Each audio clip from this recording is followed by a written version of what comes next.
বিভিন্ন দাবি দাওয়াকে সামনে রেখে মঙ্গলবার রায়গঞ্জ বিডিও অফিসে ধর্নায় বসলেন রায়গঞ্জ পঞ্চায়েত সমিতির বিরোধী দলনেতা মলয় সরকার সহ অন্যান্য বিরোধী সদস্যরা।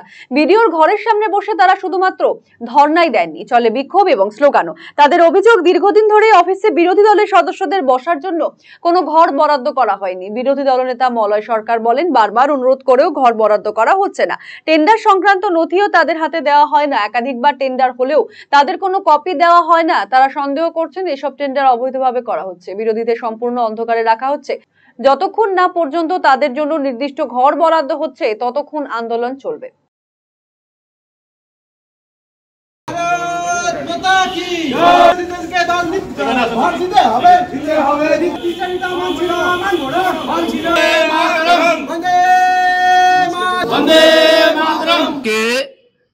রায়গঞ্জ বিডিও ঘরের সামনে বসেছি, কারণ হচ্ছে আমরা দীর্ঘদিন ধরে বিডিও ম্যাডামকে লিখিত আকারে জানিয়েছি, বিক্ষোভ করেছি, ডেপুটেশনও দেওয়া হচ্ছে, তা সত্ত্বেও আমাদেরকে ঘর দেওয়া হচ্ছে না।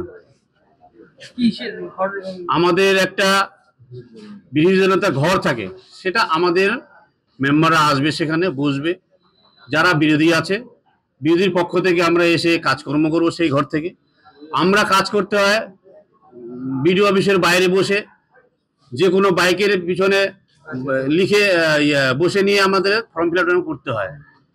এবার আমাদের নিয়মেই আছে বিডিও অফিসে যে বিরোধীদের ঘর থাকে,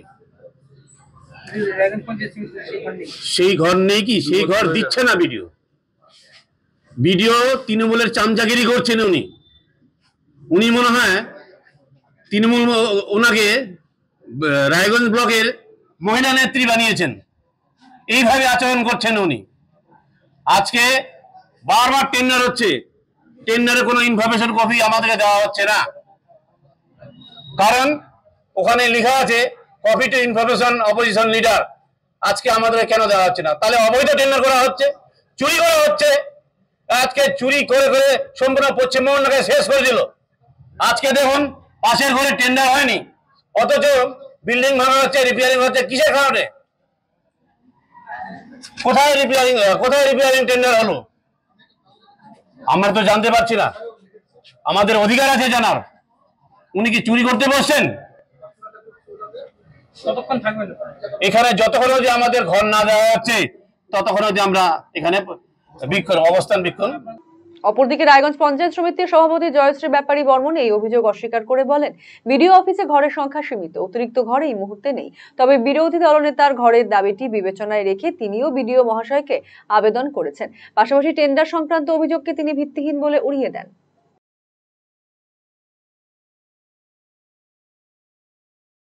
কেউ প্রথম কথা, কেউ এসে আমাদের এখান থেকে ঘুরে যায় না, সে আমাদের নিজের দলেরই লোক হোক আর বিরোধীও হোক, আমরা সবাইকে যথেষ্ট পরিমাণে সহায়তা করার চেষ্টা করি। কেউ আমাদের এখানে যদি কোনো লোকজন আসে, আমরা প্রথমে ওনাকে বসতে বলবো, কি কাজ আছে শুনে নেব। এমনকি হচ্ছে গিয়ে এই তো একটু আগেই তো ওনাদের যে হচ্ছে গিয়ে মেম্বার রয়েছেন চন্দনা রায়, উনি তো এসে বসলেন, অনেকক্ষণ আমার সঙ্গে গল্প করলেন। গল্প করে আমি তো জানি না যে বাইরে ওনারা ডেপুটেশন দিচ্ছেন, তো অনেকক্ষণ বসেছিল, গল্প করলেন। তারপর হঠাৎ করে বলছে আমি যাই বাইরে। তারপরেই শুনতে পাচ্ছি যে চিৎকার চেঁচামেচির শব্দ। তারপরেই বুঝতে পারলাম যে ওনারা এসছেন। তো ঘরের কথা এখানে আমাদের যথেষ্ট পরিমাণে ঘর রয়েছে, কিন্তু সেগুলো সীমিত। একটা আমার রুম রয়েছে, একটা সহকারী রুম রয়েছে, আমাদের কর্মাধ্যক্ষ রুম রয়েছে, আর অফিস রুম রয়েছে। সেখানে বাড়তি কোনো ঘর নেই যে ওনাদের আমরা বসতে দিব। সেই বিষয়ে না, সে আমরা জানি যে ঘর থাকে, তো সেই বিষয়ে আমরা ম্যাডামকেও বলেছি যে আপনি ঘর দিতে চাইলে অফিস চত্বরে তো অনেক ঘর আছে, তো সে আপনি একটা করে দিন ওনাদের। তো ম্যাডামকে বলা হয়েছে, এখন ম্যাডাম কি করেছেন ম্যাডামই জানে। এখন পাশাপাশি আরো অভিযোগ করছে যে তাদেরকে কাজ দেওয়া হচ্ছে না, এলাকায় উন্নয়ন করার জন্য তাদেরকে কোনো কাজ দেওয়া হচ্ছে না, এবং টেন্ডারের প্রক্রিয়াটাও তাদেরকে জানানো হচ্ছে। হ্যাঁ, টেন্ডার তো এখন ওপেন টেন্ডার, আগের মতো তো না যে অফলাইন টেন্ডার, এখন তো অনলাইন টেন্ডার। আর হচ্ছে গিয়ে আপনার আমাদের প্রত্যেক মাসে অর্থের মিটিং হয়, সেই মিটিংয়ে বিরোধী দলনেতা মলয় সরকার সব সশরীরে উপস্থিত থাকেন। তো সেখানে আমাদের সব বিষয়ে আলোচনা হয়। তো ওনাদের না জানানোর তো কোনো প্রশ্নই